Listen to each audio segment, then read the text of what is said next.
저는 읽으신 본문을 중심으로 율법과 은혜라는 제목으로 말씀을 전하겠습니다. 지난주 말씀의 연장선상이라고도 할 수 있습니다. 1장부터 8장까지가 복음이란 무엇이냐, 그리고 9장부터 마지막 로마서 16장까지가 그러면 그 복음 가지고 우리가 어떻게 살 것인가에 대한 내용들인데요. 지난주 살펴봤던 로마서 6장 14절 말씀 같이 한번 읽어보시면 좋겠습니다. 14절 말씀 함께 읽겠습니다. 죄가 너희를 주장하지 못하리니 이는 너희가 법 아래 있지 아니하고 은혜 아래 있음이라.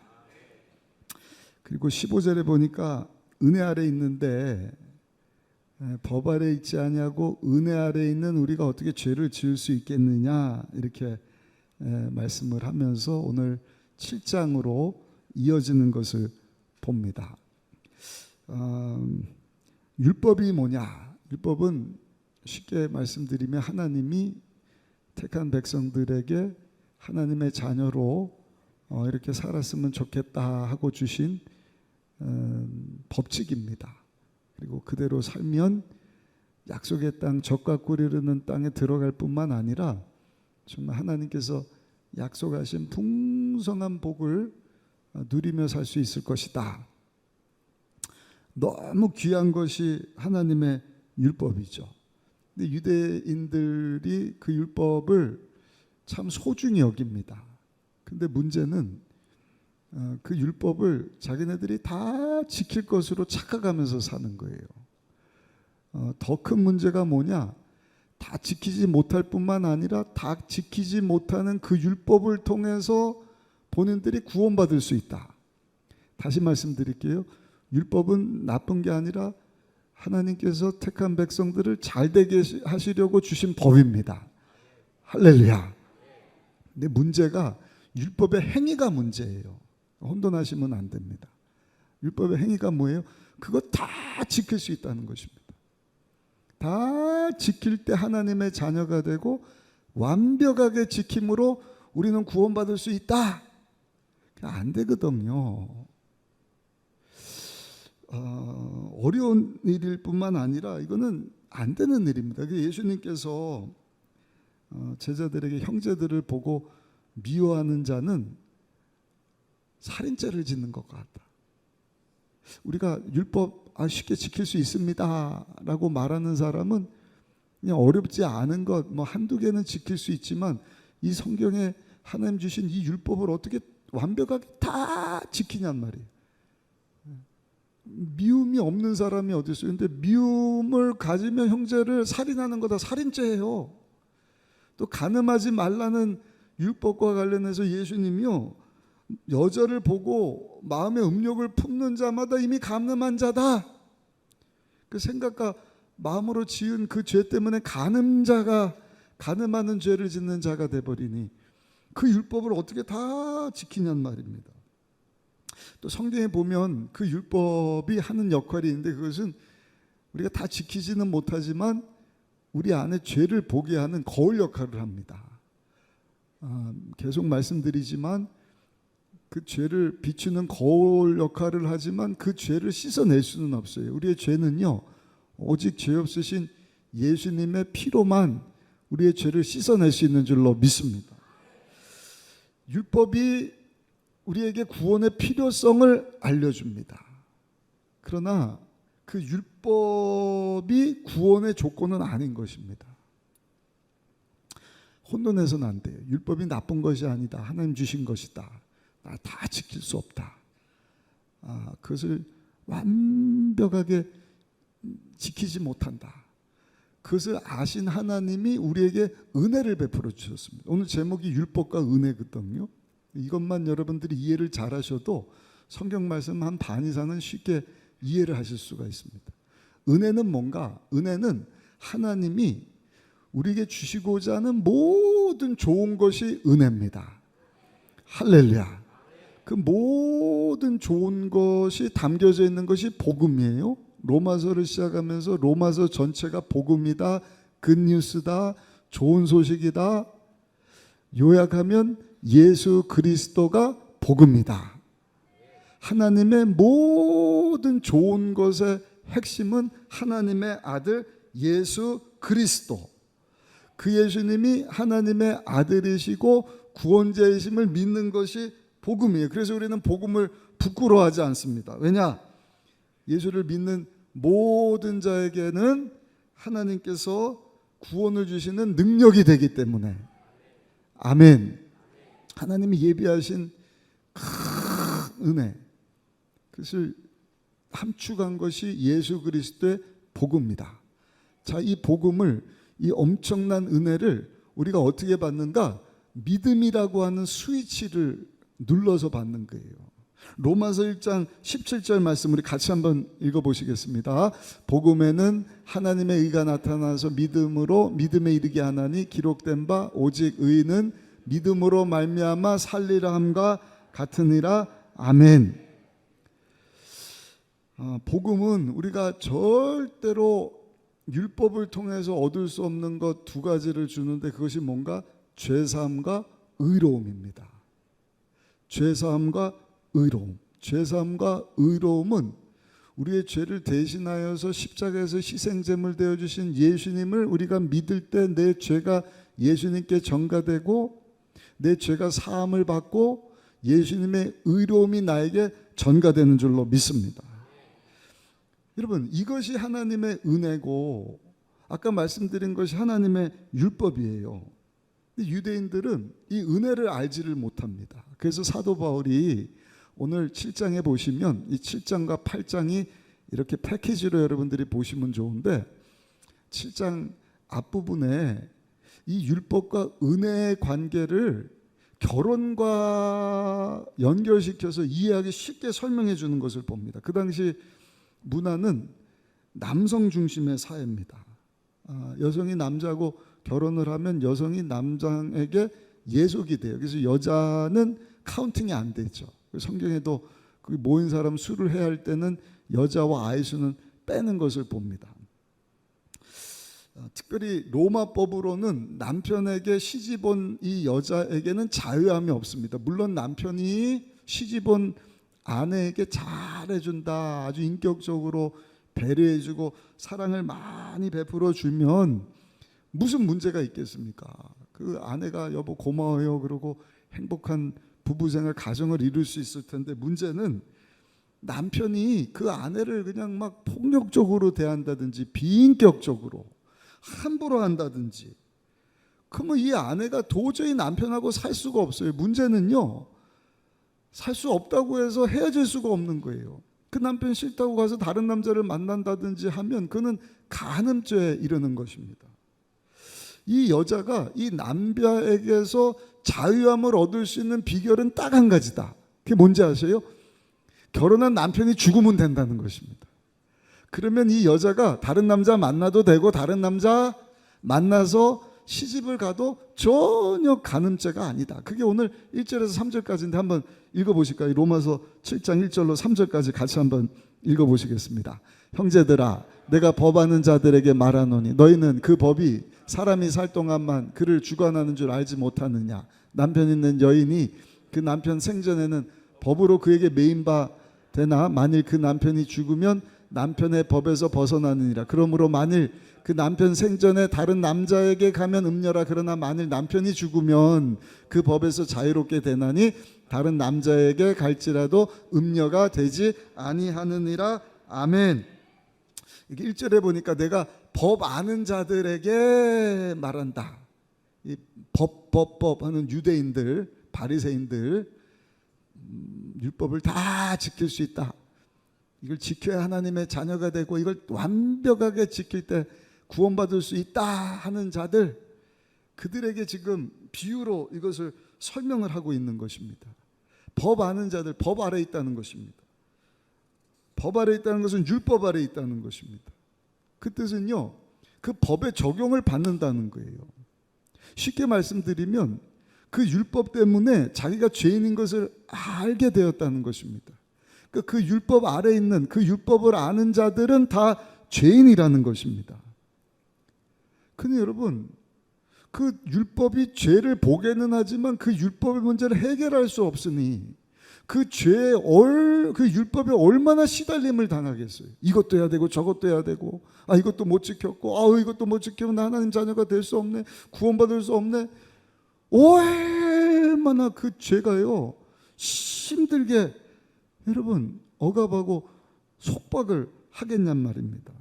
그러니까 완전히 율법에 억눌린 사람이죠. 바꿔서 얘기하면 그 율법 때문에 죄인인 것을 알게 되었으니 그 죄 때문에 여러분 죽음 가운데 이른 사람이에요.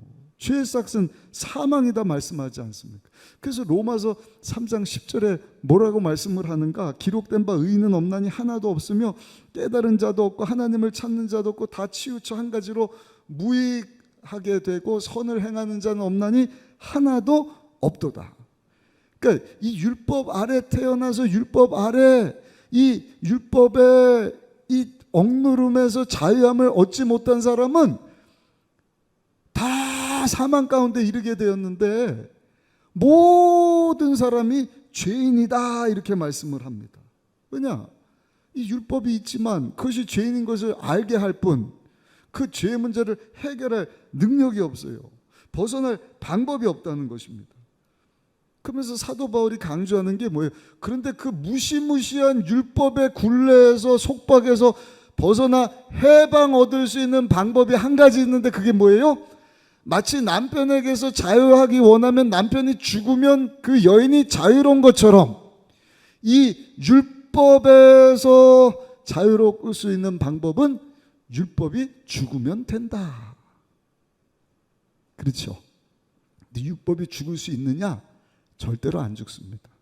죽을 수 없어요. 하나님이 주신 겁니다. 이건 세세 영원토록 변함없는 하나님의 말씀입니다.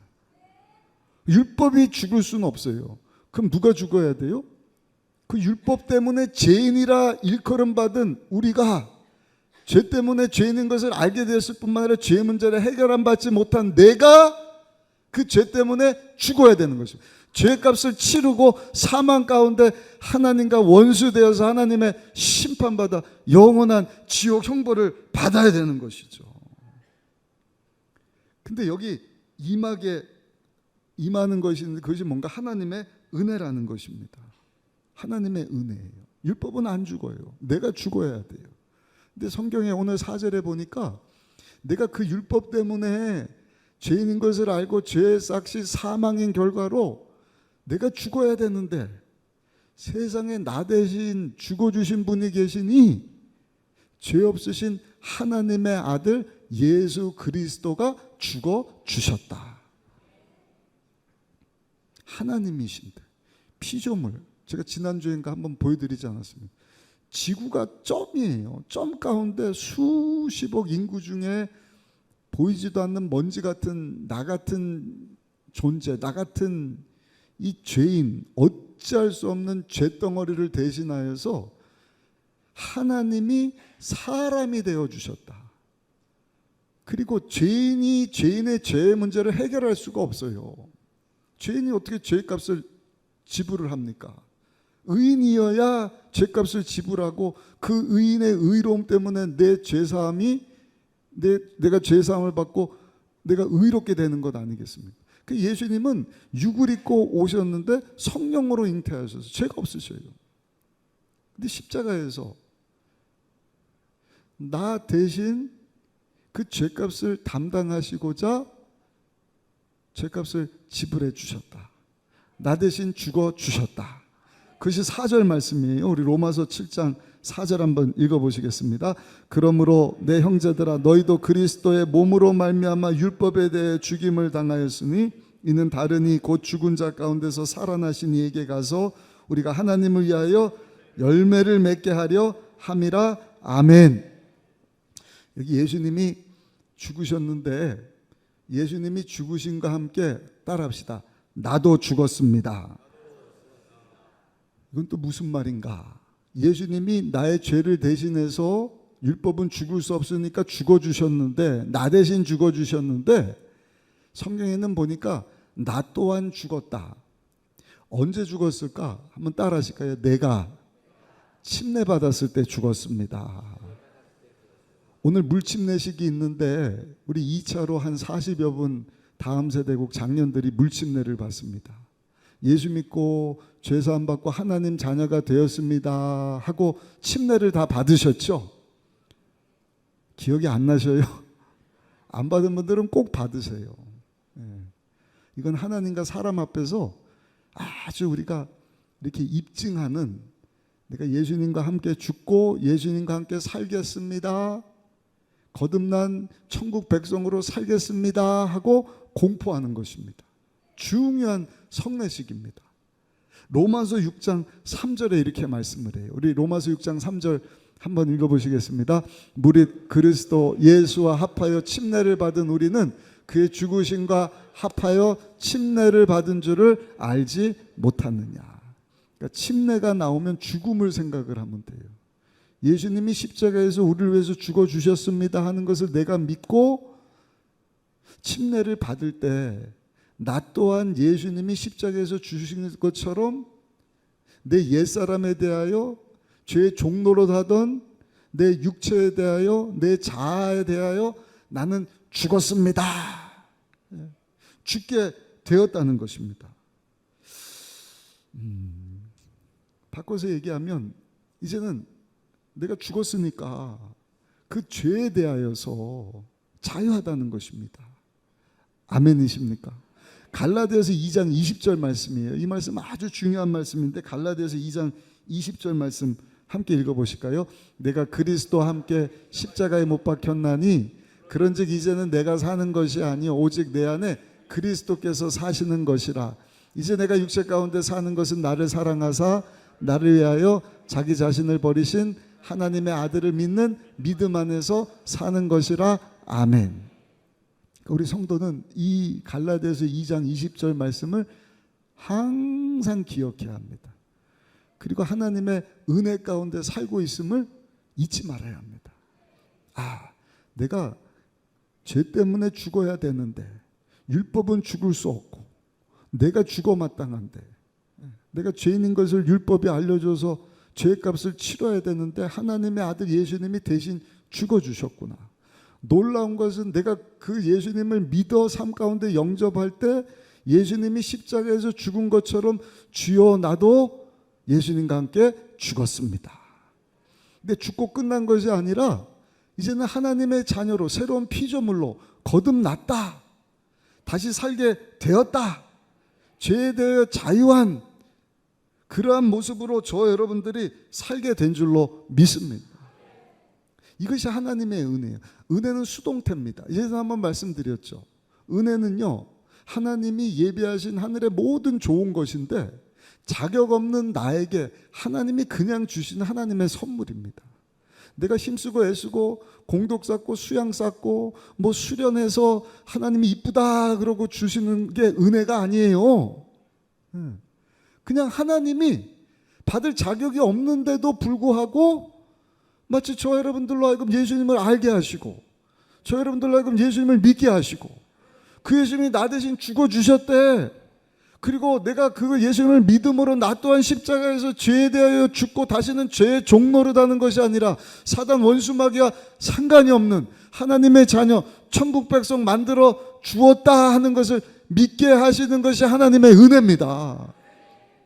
그 하나님의 은혜를 아는 자는 모든 것이 하나님에서부터 시작돼요. 나에게서 시작되는 것이 없습니다. 왜? 하나님이 시작하신 거기 때문에. 내가 은혜를 입으려고 몸부림치는 게 아니에요. 그냥 하나님이 자격 없는 나에게 주신 거예요. 그것을 깨달은 사람은 항상 할 것이 뭐예요? 감사할 것밖에 없는 거예요. 기뻐할 것밖에 없는 거예요.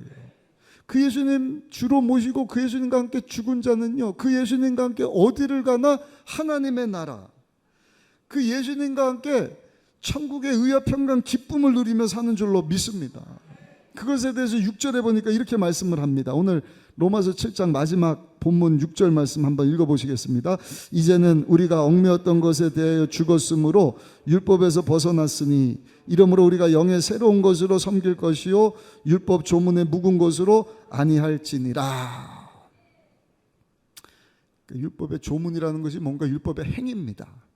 율법이냐 율법의 행위냐 그리고 은혜냐, 이거 분간을 좀 잘 하셔야 되는데, 이제는 율법의 행위 가지고 정죄하고 뭐 실수했지 이거 상관없다는 거예요. 왜? 이미 나는 그 율법에 대해, 그 율법 때문에 나에게 임한 이 죄에 대해요, 내가 죽었기 때문에, 예수님을 믿어 예수님이 죄값을 다 담당해 주심으로 나는 의롭게 되었기 때문에 자유하단 말이에요.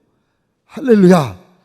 그리고 이제 내가 사는 것은 내가 아니라 예수님 모신 하나님의 자녀로 살게 되었는데, 여기 6절에 보니까 영의 새로운 것들을 섬기며라고 하는 말은요, 지난주에 우리 계속 살펴봤던, 한번 따라 하실까요? 예수님을 닮아가는 삶을 이야기합니다.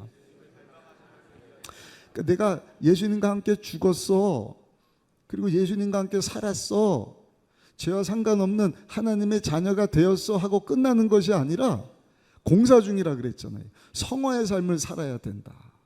예수님 닮은 모습으로 계속해서 하나님께서 기뻐하시는 거룩의 열매를 맺는 삶을 우리 삶 가운데 살아가야 한다는 것입니다.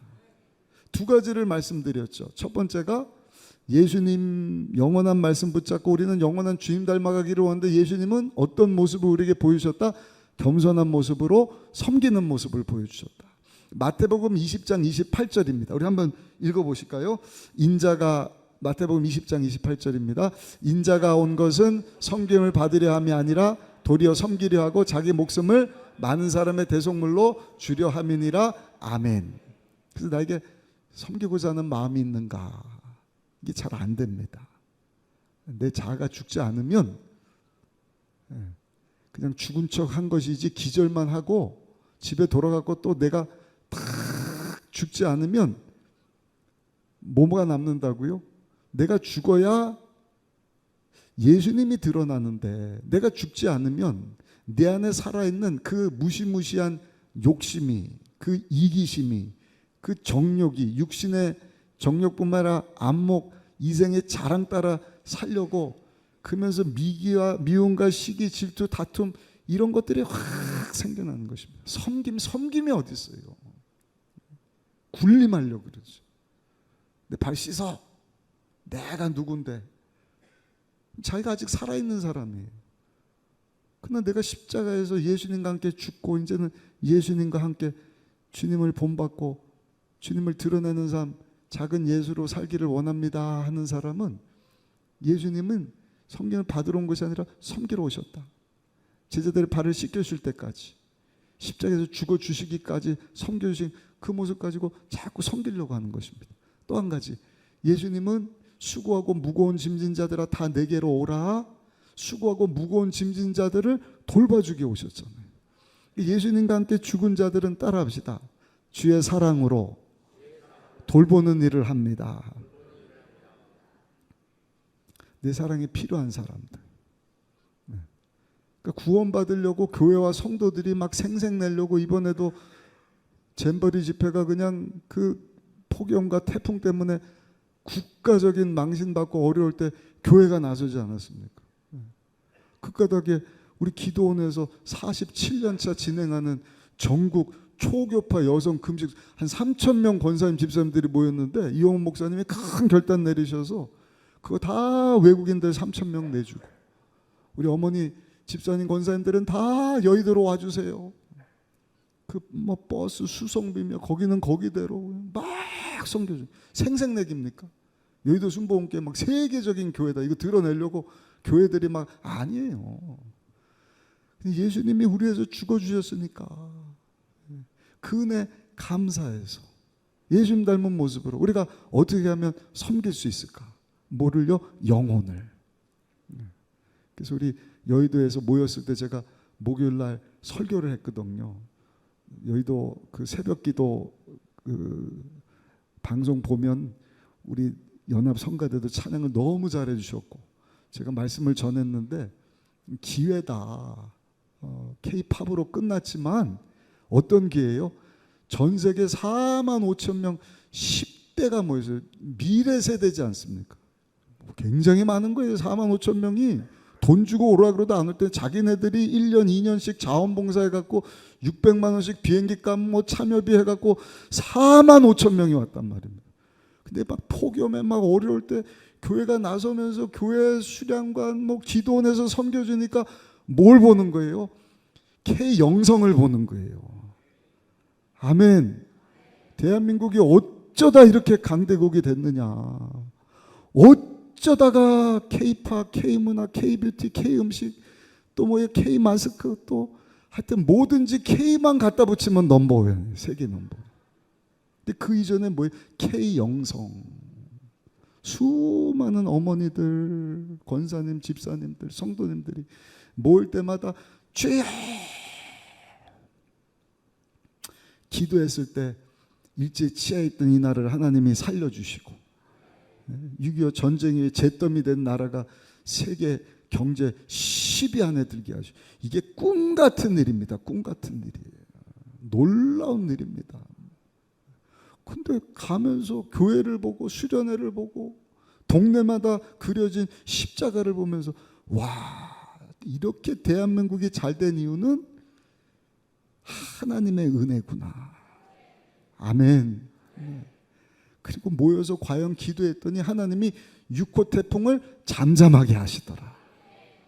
6호 태풍이 어디로 갔을까? 몰라요. 걱정을 많이 했는데 비 조금 오고 끝나버려서 얼마나 감사한지. 하나님의 은혜입니다.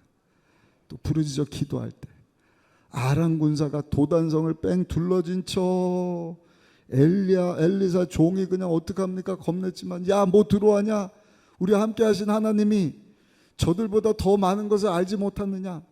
너 일로 와서 기도 좀 받아라. 안식이 되지. 영안을 확 열어서 보니 과연 하나님의 불말과 불병거가 아람 왕이 보낸 많은 군사 병거 그 말들보다 더 많은 것을 보더라.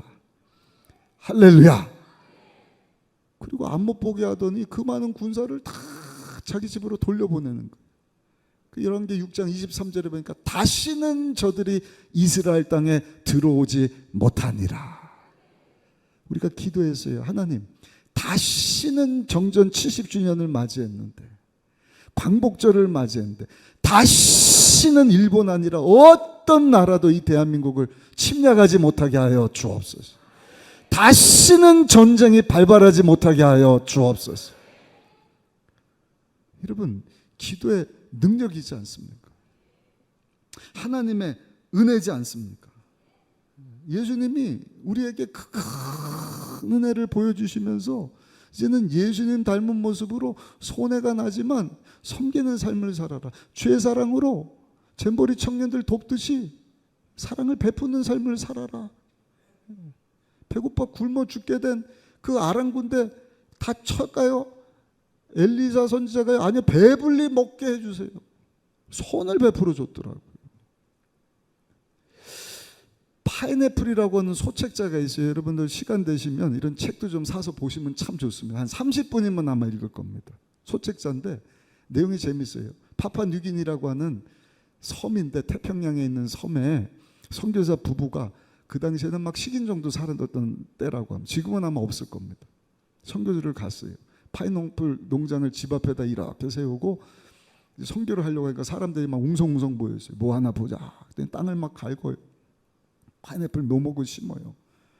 아무 반응도 없어요. 근데 좀 지난 다음에 파인애플이 무르익으니까 세상에 동네 사람들이 저녁에 파인애플 하나씩 다 뽑아가는 거예요. 선교사님이 너무 화가 나갖고 아니 왜 남의 집 농장에 파인애플을 가져가냐 그랬더니 이게 왜 니네 농장이냐. 이 땅이 우리 땅인데 네가 들어왔으니까 우리 땅에다 심은 거 우리가 좀 뽑아가는데 이걸 왜 도둑질하고 그러냐 막 이러더래요. 괘씸하기도 하고 뭐 이런 사람들이 다 있나.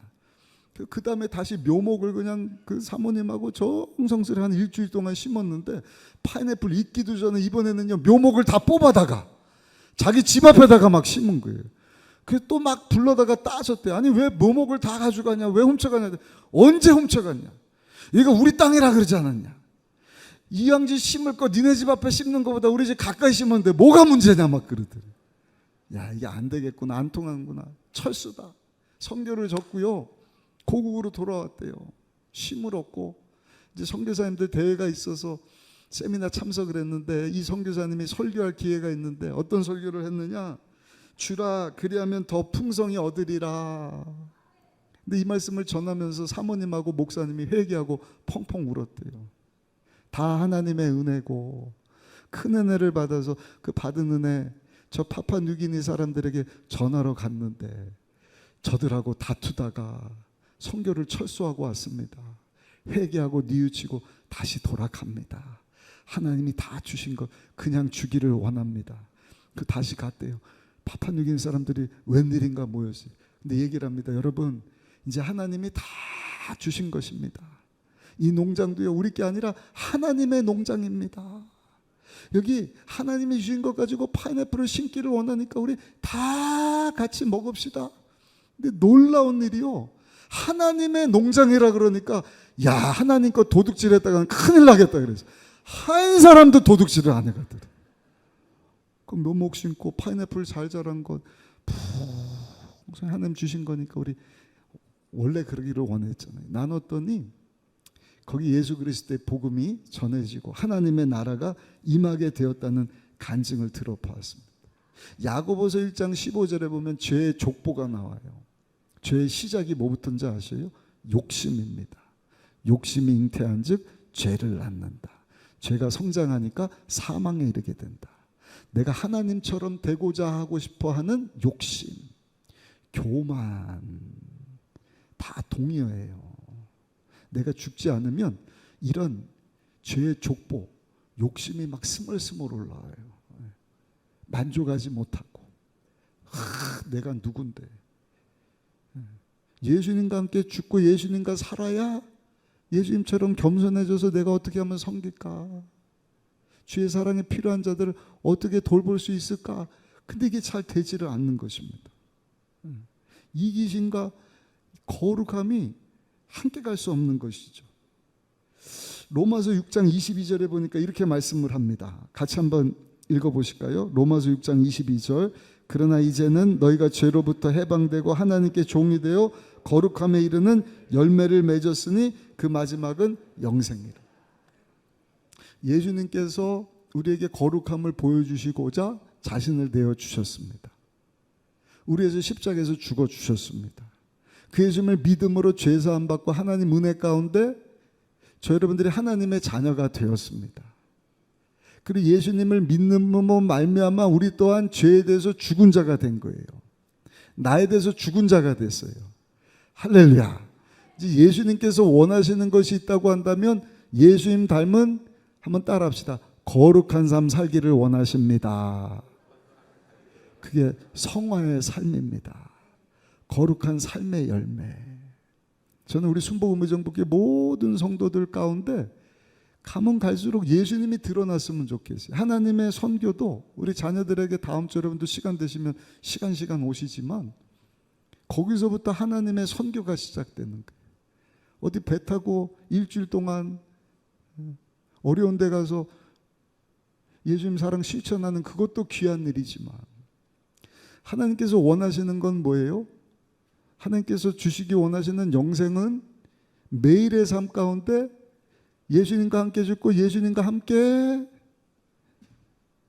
섬김과 겸손과 사랑의 실천을 하는 일을 통하여서 하나님의 사랑이 전해지고 하나님 나라가 확장되는 그 사명을 감당하기를 원하시는 것입니다. 삶의 현장에서. 교회에서는 말할 것도 없고 당장 여러분들 집에 가면 여러분들 배우자에게, 말 안 듣는 자식에게, 그 어머니 아버지에게, 그 형제에게 쉽지 않습니다. 그러나 하나님께서는 우리에게 그 거룩한 열매를 많이 맺어라. 따라합시다. 거룩한 열매를 많이 맺어야 합니다. 한 번 더요. 주여 거룩한 열매를 많이 맺게 하여 주옵소서. 안 그러면 잘려서 그냥 내다 불태워져 버릴 것이다. 감사한 것은요, 이 또한 내가 하는 것이 아니라 한번 따라 하실까요? 내 안에 계시는 예수님이 하십니다. 성령님이 하시는 거예요. 아까 말씀드린 7장 8장은 패키지와 같다. 이제 율법 은혜 설명하고 8장 넘어가면 이 은혜 안에 살게 하시는 분이 성령 하나님이시다. 우리 맛보기로 로마서 8장 9절과 16절만 한번 빨리 읽어보시겠습니다. 9절과 16절 같이 한번 읽어보실까요? 만일 너희 속에 하나님의 영이 거하시면 너희가 육신에 있지 아니하고 영에 있나니 누구든지 그리스도의 영이 없으면 그리스도의 사람이 아니라. 16절입니다. 성령이 친히 우리의 영과 더불어 우리가 하나님의 자녀인 것을 증언하신다. 그러니까 우리가 할 일은 우리 안에 계시는 성령 하나님의 인격자다 말씀드렸죠. 날마다 초청하고 인정하고 환영하고 모셔드리는 것입니다. 나는 죽고 예수님만, 성령님. 제가 어떻게 열매를 맺을 수가 있겠습니까? 예수님께서도 요한복음 15장에 나는 포도나무고 너희는 가지야. 가지는 포도나무에 붙어 있을 때 열매를 맺지, 가지나무에게서 떨어져 있으면 절대로 열매를 맺을 수 없다. 아버지는 농부인데 저와 여러분들 삶 가운데 많은 열매가 맺어지기를 원한다. 15장 1절 2절까지 한번 또 읽어보시겠습니다. 요한복음 15장 1절 2절입니다. 나는 포도나무여 내 아버지는 농부라. 물은 내게 붙어있어 열매를 맺지 아닌 가지는 아버지께서 그것을 제거해 버리시고. 거기까지인가 2절 뒤요. 무릇 열매를 맺는 가지는 더 열매를 맺게 하려 하여 그것을 깨끗하게 하시느니라. 아멘.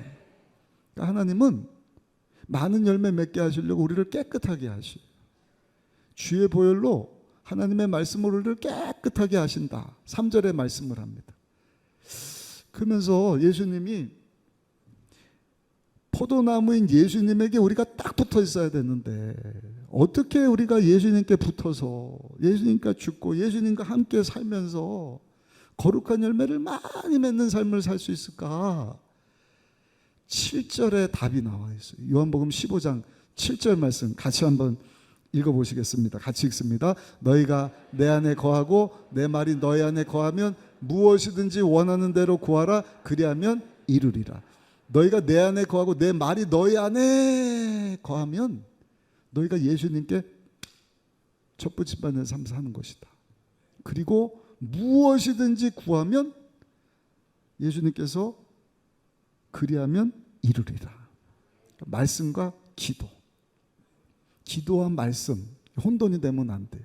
말씀 없는 기도 물론 중요한데 자칫 잘못하면은요 내 생각 가지고 내 경험 가지고 다른 사람 얘기하는 그 얘기 듣고 기도하는 것이 됩니다. 하나님의 말씀을 그래서 붙잡아야 돼요. 우리 잘 아는 조지 뮬러 3,000명 고아를 먹여 살린 이 목사님이 10년 동안 기도를 많이 했는데 너무 어려운 거예요. 그러다가 이 요한복음 15장 7절 말씀을 붙잡고 이 고아를 먹여 살리는 것도 내가 하는 것이 아니라 나는 그냥 예수님 안에 죽고 약속의 말씀 붙잡고 하나님께 기도하면 우리 주님께서 이 고아들 먹여 살리는 일을 다 감당하게 하시겠구나. 그래서 시작한 것이 하나님 말씀 읽고 약속의 말씀 발견하면 그 말씀 붙잡고 하나님 여기 약속하셨으니 이 말씀대로 이룰 것을 내가 믿습니다. 기도만 하면 하나님이 뭐 떡도 보내주시고 지나가던 우유통 마차가 고장 나갖고 여기 우유 필요합니까? 우유 갖다 주시고 고기 좀 먹여주세요. 냉장고가 고장 나고 고기 좀 이렇게 어떻게 버리려까 싶었는데 필요합니까? 고기 갖다 주고 3,000명을 먹여 살리는 그 하나님의 풍성함을 경험할 수 있게 되었다는 것입니다. 여러분, 저 여러분들이 정말 예수로 충만하고 저 여러분들은 죽고 저 여러분들 통하여서 예수님처럼 정말 섬김과 돌봄의 그러한 모습이 많이 보여지기를 예수님 이름으로 축원합니다. 그게 하나님 원하시는 거예요. 그렇게 많은 거룩한 열매를 맺어 영생에 이르기를 원한다. 우리 수련회 가서 우리 자녀들, 청년들 이거 강조할 겁니다.